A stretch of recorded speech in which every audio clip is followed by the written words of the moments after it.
So, hello mga mi. Ayan, magandang araw sa inyong lahat. So, alam nyo po ba kung anong lulutuin ko ngayon? So, kasi, meron kami ditong shell. So, ayan, yung nabili kong tahong na 50 pesos. Ganyan siya karami. Tapos, ito po yung ginawa ko. So, nilagyan ko siya ng konting carrot. Ayan. Carrot,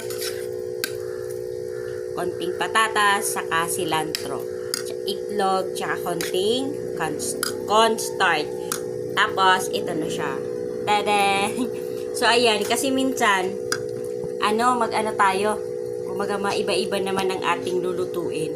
Kasi nga, yung mga anak ko minsan, talagang hindi sila kumakain ng mga ganito.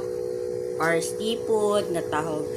So, ito, gawa ko, nilaga ko muna siya, tapos tinanggal ko yan. And then, nilinisan ko. Tapos, ito nga po, gumawa ako ng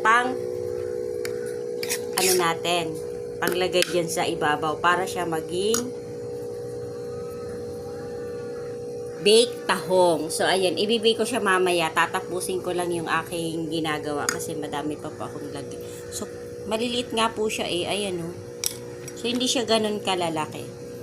So, at least, pwede na yan kasi kakain naman yung aking mga anak.